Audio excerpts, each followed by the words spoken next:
Kamala caught doing something she shouldn't have been doing. Also a photo op that has went viral that actually was only a photo op and actually not helping North Carolina people. And it was all staged by Kamala and the Democrats. Also, there's some new revelations of some top leadership in the Democrat Party saying something that's pretty outlandish when it comes to our elections. Also, Trump drops a phenomenal, huge announcement. And then all of a sudden new polls come out and it's even crazier than before. Let's dive into these things today. This video starts right now.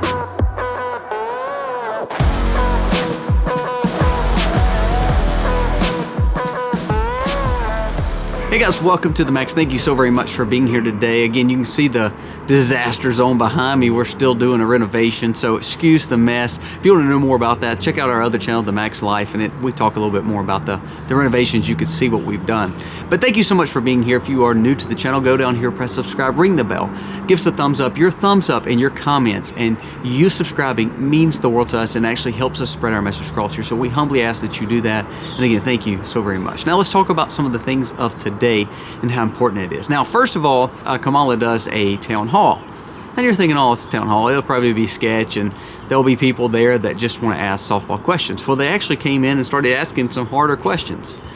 Lo and behold, instead of coming off the cusp like you're supposed to do at town halls, there was a shot that kind of viewed around Kamala. And guess what? She had a teleprompter feeding her what? Answers? Trying to keep her from doing word salads? Well, what's so crazy, even with the teleprompter, she sucked it up. She didn't answer any questions.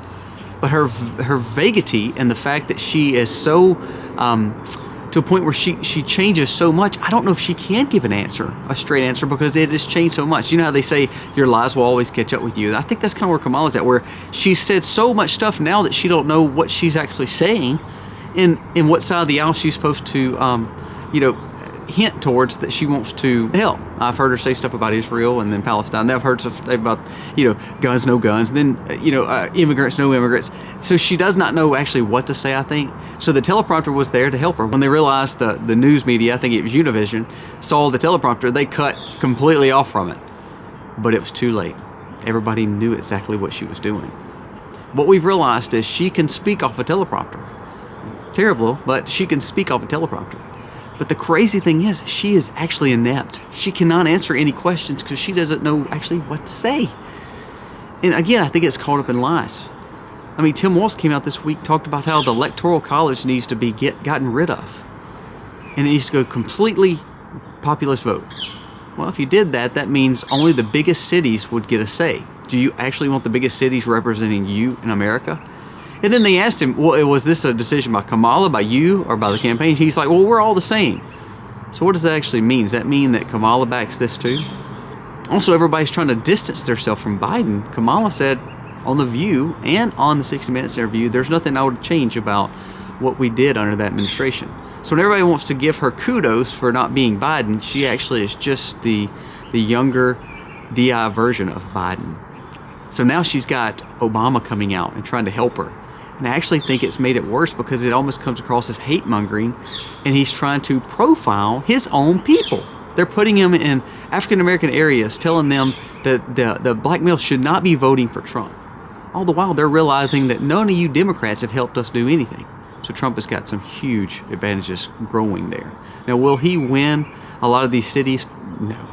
But by pulling those votes away, that's huge. Now, another thing.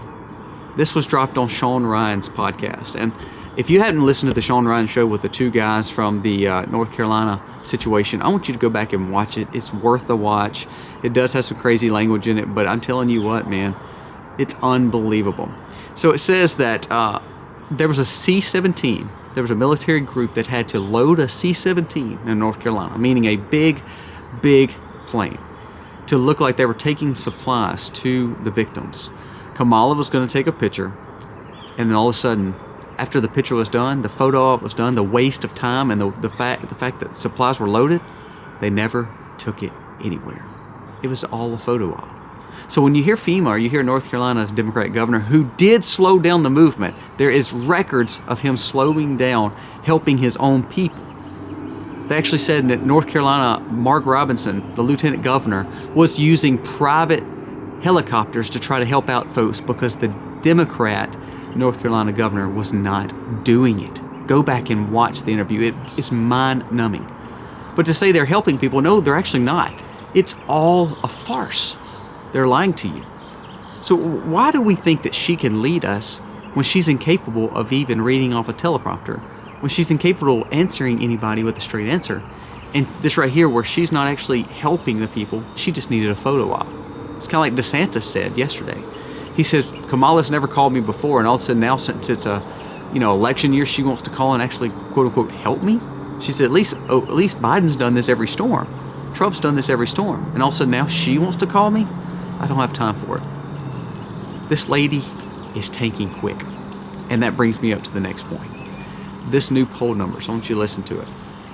The new poll numbers show the poly markets, which are betting markets, which means they have skin in the game. It's not just somebody calling you for surveys, has a 13-point lead by Trump. Trump is dominating the field now. But you know what? It's because he's not eating Doritos and beer on podcasts. He's actually making good, valid points. He made a huge announcement just yesterday. I want to bring it up. It says, Trump says there will be no more state or death tax. We need to get rid of this. On assumption you want to leave it to your children, then you have no estate and no death tax. Do you know how big this is for farmers? Farmers that have thousands of acres. They don't have tons of money, they have acreage. Well, those assets almost have to be sold to pay the taxes on it for the estate and death tax that the government takes from them. It's basically they take their land. And Trump is realizing this is because most of these families, they've worked so hard to get this land to turn around and give it to the government. And he's saying we're getting rid of this. This is real change. So I'm telling you, when people come out here like Obama and they try to sell you Kamala, this man is talking about real change. Do you know how this affects people like business owners? I own a business. You know what's so crazy? If I don't start deeding some of that business and gifting some of that business to my children before before I die, that means they're going to have a huge tax burden. But if I give a little bit as I go, it allows me to not be such tax burden the older I get. It shouldn't be like that. But it's like that because we built a stupid tax system that rips off its own people. Well, Trump is saying we're ending that when he gets back in power. That is huge. Not one other politician has talked like this. You know what else he said?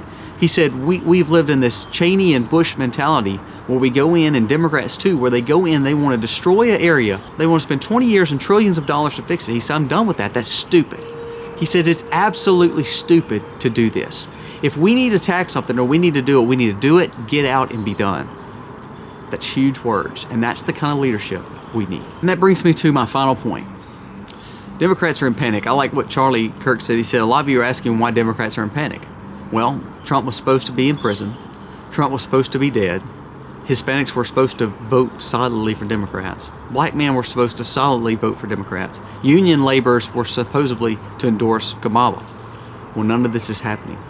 And people are starting to wake up that this administration, and Kamala being part of it, has destroyed the America that we all want. And yes, it started a long time ago.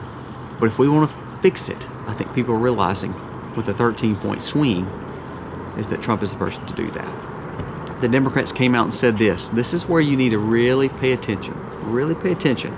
Democrats, this is from Leading Report, it says Democrats expected to contest the 24 election as much as they did in 2016. If Trump wins, Representative Kildee, a member of Jeffrey's leadership team, said that they will contest it. This is another report from Axios and also Unusual Whales. It says some House Democrats won't commit to certifying the election if Trump wins. They want a fair and free election, and they are not going to certify. So they want a fair and free election, but if all of a sudden Trump does win, because all of a sudden he's starting to gain momentum, Dems are panicking and they're saying they're going to contest the election. So what makes it different from when 2020 was absolutely nuts? It's just that politicians are so sleazy. It says Representative Raskin told Axios in an interview with Trump, if Trump won a free and fair election, that we should obviously accept it. He said he would ask, though, and assume that Trump's victory would not be free and fair. I definitely don't assume that. Raskin added, Democrats don't engage in a fraud and fabrications, but the other side may. Do you see how they're already trying to make you disbelieve that Trump is winning this much? When their candidate, she can't even speak.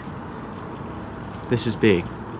So again, shocking announcement saying the Trump tax cuts will actually affect most Americans because there's a lot of people that needs help from death tax and estate tax and several other taxes. My gosh, he'd throw property tax in there. I may have to go campaign in all 50 states if he does that, because all these taxes are so frivolous and so wrong on Americans. We want to help out Americans instead of doing photo ops like Kamala just did. We need true leadership, and Kamala's not it. Guys, thank you so much for watching. Let me know your thoughts on these stories. These are groundbreaking, crazy political stories that should make you cringe when you hear what some of these Democrats are doing. I would not throw the Republicans any better. Some of them are doing the same thing. But what I want to see is true leadership. And I think getting people from the outside in, the Elon Musk, the Viveks, the Trumps, the Tulsis, the RFKs, people who are not part of the main establishment, is going to make those changes. And they're going to do all they can to stop them. But that's where the American people should stand up and say, we're with you. Guys, thank you for watching. God bless.